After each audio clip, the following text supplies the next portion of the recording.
Bueno, buenos días para todos. Nuestros nombres son Gregorio Jaramillo, Alejandro Torres y Gabriel Moreno.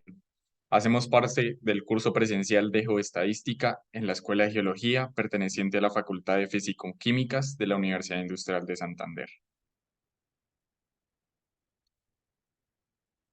A continuación, les presentamos la tabla de contenidos con los principales ítems a desarrollar durante esta presentación.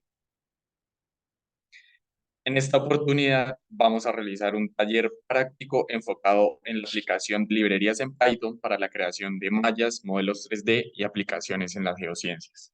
A grandes rasgos, los que les explicaremos hoy será la dinámica y el comportamiento de las mallas rectangulares útiles para modelar problemas geofísicos tanto en 2D como en 3D. El modelo que se construirá, además de poseer cuerpos y medios con propiedades físicas que asemejan a la realidad, también poseerá características gravimétricas lógicas y coherentes con todo el entorno. A continuación, le presentamos los objetivos. Como objetivo general, tenemos que por medio de Jupyter y a través del lenguaje de programación Python se desea exponer y generar un programa de modelamientos de cuerpos con propiedades gravimétricas para poder medir, analizar los datos sin la necesidad de hacer trabajos extras en campo. Como objetivos específicos, tenemos como primer punto explicar la importancia de la discretancia del espacio en la simulación numérica y presentar el concepto de malla y su aplicación en problemas geofísicos. Además, mediante el modelamiento de mallas, observar un modelo gravimétrico de diferentes cuerpos en la zona de estudio. Para entender el modelamiento de manera clara, es necesario definir los software que se utilizarán y como primer punto definiremos Anaconda, cuál es una distribución libre y abierta de los lenguajes Python, R, además de otros lenguajes de programación que se utilizan en la ciencia de datos y aprendizaje automático. Esto incluye procesamiento de grandes volúmenes de información, análisis predictivo y cómputos científicos. Por otro lado, tenemos Jupyter Notebook. Es una aplicación web para ver fragmentos de códigos mientras se está escribiendo. Jupyter se utiliza más que nada para visualizar datos en Big Data y ciencia de datos. Es compatible con la mayoría de lenguajes de programación, pero en específico se potencia con Python, que es nuestro eje central, que es un lenguaje de alto nivel de programación interpretado cuya filosofía hace hincapié en la legitimidad de su código y se utiliza para desarrollar aplicaciones de todo tipo.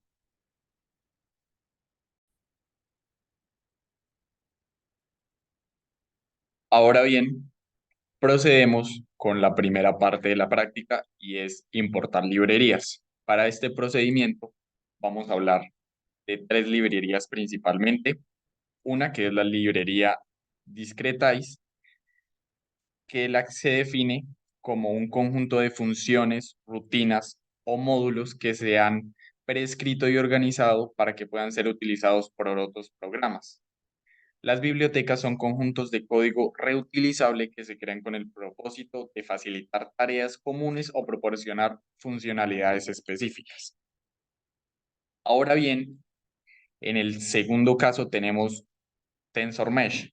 Que TensorMesh es una clase o estructura en la biblioteca perteneciente a Discretize, que permite la creación y manipulación de mallas tensoriales. Esta malla se puede utilizar para discretizar el espacio en problemas geofísicos donde se resuelven ecuaciones diferenciales parciales, como en el modelo de propagación de ondas sísmicas o el flujo de fluidos en el subsuelo.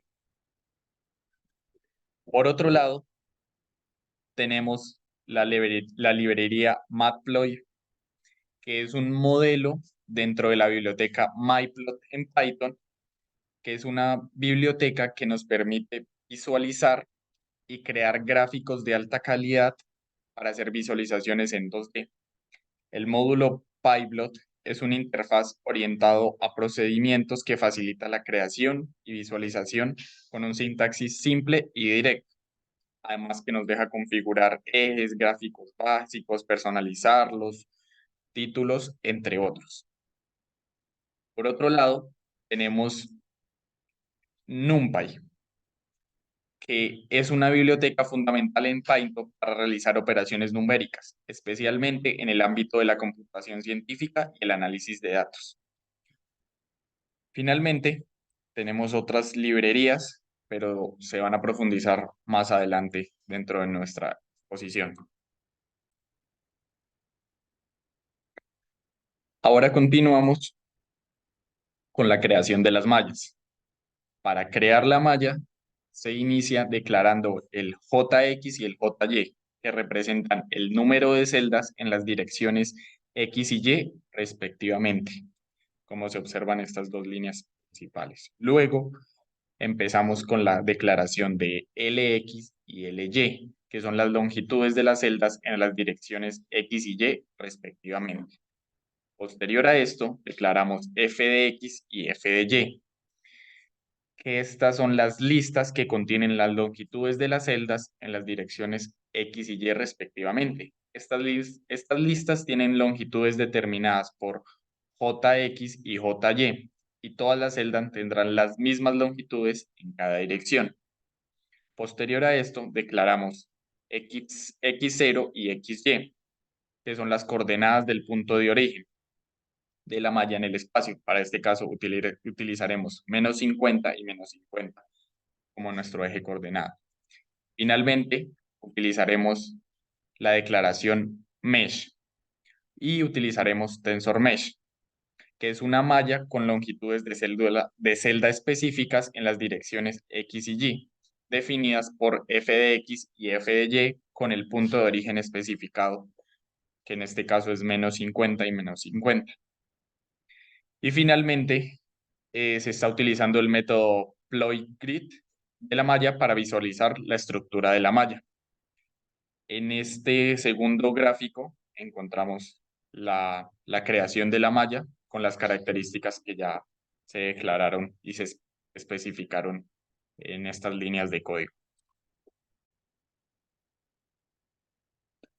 Ahora bien, continuamos con la creación de mallas con un factor de expansión.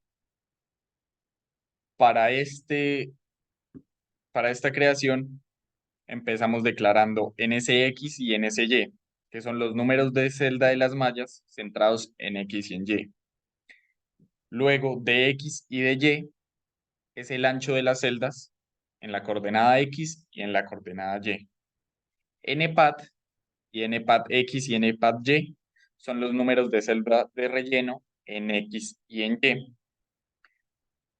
Luego declaramos X0 y XY0, que son nuestros ejes coordenados, que en este caso es 0, 0.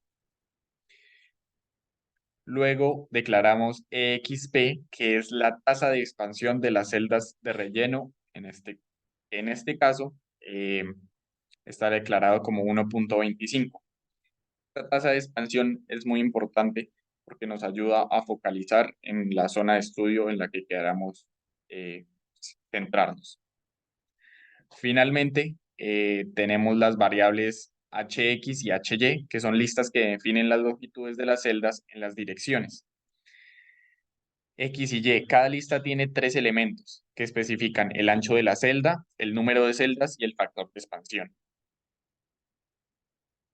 El primer elemento de cada lista describe las celdas de relleno, el segundo los elementos que describen las celdas centrales, y el tercer elemento describe las celdas de relleno, pero con una tasa de expansión negativa, que este es el negativo que observamos ahí, indicando que las celdas se vuelven más pequeñas.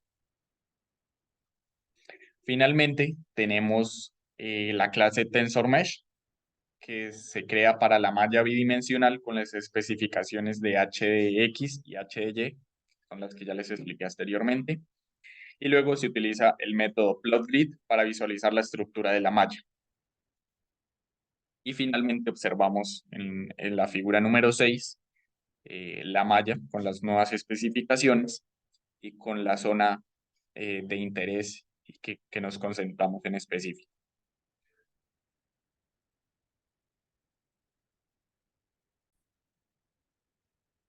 Buenas tardes, compañeros. Mi nombre es Alejandro Torres Peña y continuando con la exposición, hoy les vengo a hablar de la generación de una malla tridimensional. Entonces, para este caso utilizamos la librería SPY Interpolar, que es utilizada en el proceso de interpolación de los datos, la librería OS, que genera una interfaz para interactuar con el sistema operativo. También utilizamos la librería Pandas, que es muy eficiente a la hora de manipular y analizar los datos. La librería PyVista, que funciona para la visualización y procesamiento de los datos 3D en Python. Y la librería Simplex, la cual se utiliza en el campo de la exploración geofísica para realizar modelos de acordes a las técnicas geofísicas como gravimetría y entre otras. En este caso, en la primera línea, lo que buscamos hacer es crear una cuadrícula bidimensional con los puntos de la función mesgrid en un rango de -200 a 200.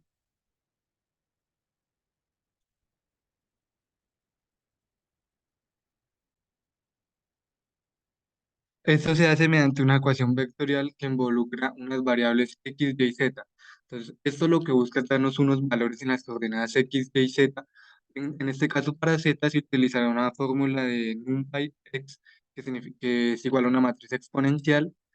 Y esto nos dará como resultado, uniendo todo, la creación de un array tridimensional en el cual se combinan los tres vectores en un solo conjunto de coordenadas tridimensionales. Entonces, en esta primera línea de código podemos observar la creación de dos arrays X y Y, en la cual se observan 17 valores equidistantes en un rango de -40 a 40. Entonces, definimos X y Y. Luego también utilizamos la mesgrid de NumPy para hacer la cuadrícula bidimensional a partir de los dos arrays creados, que es X, que es la ecuación X menos Y, la función X, Y, perdón. Eh, Luego vectorizamos las matrices bidimensionales X y Y. Entonces, para este caso utilizamos MKBZ, la cual funciona para vectorizar de forma unidimensional las matrices que ya habíamos creado anteriormente. Eh, Ahora lo que hacemos es interpolar linealmente los valores de Z para las coordenadas X y Y. Entonces, las coordenadas de entrada se dan en un formato NumPy-C, que acá podemos observarlo, y está definido en esta función. Luego se usa el interpolador para calcular los valores de Z en la cuadrícula mediante la interpolación de los valores de Z topo. Entonces, mediante los valores de Z topo se logran calcular los valores de Z. Y por último se crea un array combinando los tres arrays, perdón, X, Y, Z, que representan las ubicaciones de receptores en un estudio de gravedad geofísica, como acá lo podemos observar. Luego definimos una lista de componentes para el estudio de la gravedad, la cual denominaremos como EZ. Luego se configurarán las ubicaciones de los receptores y los componentes de medición para el estudio de gravedad utilizando una clase o función relacionada con una biblioteca llamada Gravity. Acá la podemos observar como la función reserve_list en gravity.reserve_point. Luego el objetivo reserve_list se coloca en una lista para tenerlo en este caso, y el campo de fuentes surbar_file con los receptores configurados anteriormente. Entonces, el objetivo del surby relacionado con el campo de fuentes surbar_file representa una configuración para el estudio de la gravedad, que lo podemos encontrar en la última línea de código, survey igual a gravity.survey.survey. Continuando con la malla tridimensional, Eh, entonces generamos una malla en la cual le daremos un ancho a las celdas X, Y y Z de 5. El número de celdas en X y en Y sería de 30 y en Z sería de 15. El número de celdas de relleno que tenemos sería en 5. La tasa de expansión de las celdas de relleno serían 1.3. Entonces, luego lo que hacemos es generar las tuplas, las cuales son arreglos separados por comas que generan las características de las mallas, y le damos todos estos valores y ponemos el primer XP guión piso H en negativo para que nos genere un arreglo de esta manera, como lo podemos observar acá al margen derecho. TensorNet, en este caso, es la función que, que definen la malla tridimensional, y la CCC es un parámetro que se pasa a la función TensorMesh, que significa la celda cúbica central. En este caso le dimos estos valores de x0 y y0 de -125 y -125 para generar esta grilla. Para la ejecución del trabajo, para aplicar el modelo gravimétrico, tendremos que quitar a partir de x0 para que esta grilla no se vea y podamos ingresar los valores de la gravimetría.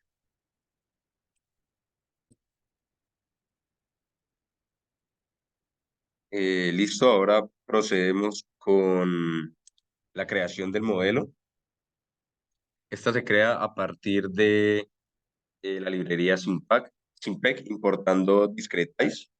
Lo que haremos ahora será también la definición del contraste de densidades de los cuerpos, el corte y la barra que nos va a indicar las densidades. En primer lugar, se indica la densidad del fondo. En este caso va a ser 2 gramos sobre centímetro cúbico. Densidad del bloque y la densidad de los cuerpos, la del bloque, va a ser de 3, de la esfera 4 y del dique 3,5. Asimismo, se van a calcular los índices de las celdas de la malla. Estas son las que se encuentran debajo de la superficie del terreno. Lo hacemos por medio de una variable llamada intActive y tomamos como argumentos el mesh ya creado y la topografía previamente dada. También le damos un valor a la densidad del aire, en este caso va a ser 0, y se calcula el número de celdas activas de la malla que no van a estar en el aire. Aquí lo podemos ver. Y por último, en esta última línea, lo que creamos es un mapeo que relaciona el modelo para el valor de las celdas activas con el valor de las celdas activas de la malla. Listo. Para la creación del modelo, se inicia con el modelo de densidad de las densidades de los cuerpos. Podríamos encontrar índices de las densidades específicas dentro del modelo, cambiar su valor para añadir estructuras. El modelo se crea con un arreglo de longitud NC. Bueno, lo vemos acá. Un arreglo de longitud NC que vendría a ser el número de celdas activas y se rellena con el valor del background density, que vendría a ser la densidad del fondo. Eso significa que todas las celdas activas tendrán una densidad del background density, que en este caso será 2. Ahora sí vamos con la densidad de los cuerpos.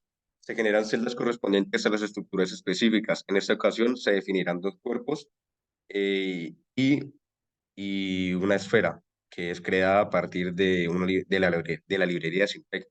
El primer cuerpo es un bloque. Aquí vemos como nosotros les damos los mismos parámetros de acuerdo a al dominio del modelo y se recalculan los valores para las densidades del bloque en esta última línea.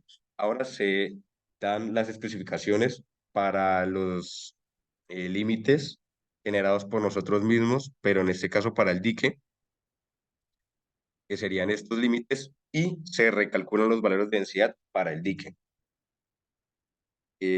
Ahora se crearía la densidad para la esfera. Utilizamos la librería Simpec para añadir estructuras al modelo de una forma más concisa, como lo podemos ver en este caso de la esfera. Se obtienen los valores de las celdas que están dentro de una esfera definida por su centro y por su radio, como lo podemos ver acá. Este sería el centro y este valor sería el radio. Como último argumento llamamos al mesh grid y recalculamos el valor de la densidad para la esfera. Lo que sigue es la visualización del modelo de densidad, que lo vamos a ver como un corte. Se agregará también una barra de colores para identificar los valores de densidad. En primer lugar, se crea una figura en Matplotlib con un tamaño de 9 por 4 pulgadas. Se crea un objeto plotting map utilizando la clase Active Cells de Simpec para resaltar las celdas activas de la malla. Y como último argumento, en un free none se utiliza como el valor que se le asignará a las celdas activas. Asimismo, se le añade un nuevo valor al eje axis 1 en la figura en una figura en posición y tamaño que nosotros definiremos. Los 4 números en la lista em, representan los valores de coordenada de izquierda, abajo, ancho y la altura. Por último, vamos con la visualización del corte, el modelo de corte en el eje Y. Utilizamos la función plot slide de la malla mesh para visualizar un corte vertical del modelo. El corte es perpendicular al eje Y, como ya lo había dicho, y la posición es vertical media. Usamos plotting map acá y lo rellenamos con el valor de las celdas activas. Mostramos la cuadrícula del gráfico y por último establecemos los límites de color basados en los valores mínimos y máximos del modelo. Aquí podemos ver un ejemplo de cómo se mostraría los cortes del modelo si lo dividimos en dos y nos paramos en el corte 1 y aquí si lo dividimos en 3 y nos paramos en la primera mitad. Podemos verlo un momento en el modelo. Si vamos hasta el modelo, em, acá lo podríamos ver. Si cambiamos estos valores,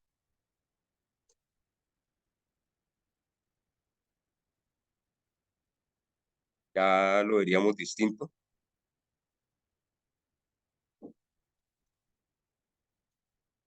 Mm,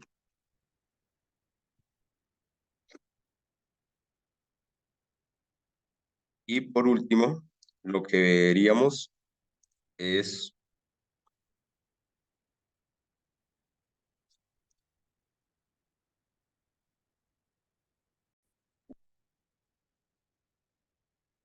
como lo venía diciendo, aquí se ve el corte vertical. Y por último, lo que tendríamos es la configuración de etiquetas y títulos para los ejes. Y se añade una nueva figura al axis 2 a la derecha, que sería la figura para la barra de colores. También la creación de barra de colores por medio de las bibliotecas de Matplotlib, de Color Base y la barra de colores para el Axis 2. Por último, lo que se hace es establecer una etiqueta para la barra de colores y se muestra el modelo. El modelo quedaría así como se muestra en pantalla. Como lo explicó anteriormente mi compañero, el modelo quedaría de esta manera en la cual podemos observar los valores de gravimetría en las cuales las intrusiones de magma, la esfera y el dique tienen una mayor densidad que la superficie. Eh, Esto nos genera un mesh, el cual lo podemos pasar a un archivo BTK, mesh, el cual podemos pasar a ParaView y podemos observar el modelo 3D de esta manera. Como análisis de resultados, entonces se discute el alcance del modelo 3D y si posee un entorno altamente realista para los términos gravimétricos o no. En este caso podemos observar que sí lo posee. Acá se logra ver exactamente cómo se vería. Entonces podemos definir que si se analizan sus utilidades en el campo de la gravimetría y la interpretación de anomalías gravimétricas. En la conclusión, se logra concluir que mediante la programación de Python es posible desarrollar los modelos gravimétricos 3D de una zona en concreto. Y estas son las referencias bibliográficas. Muchas gracias por su tiempo.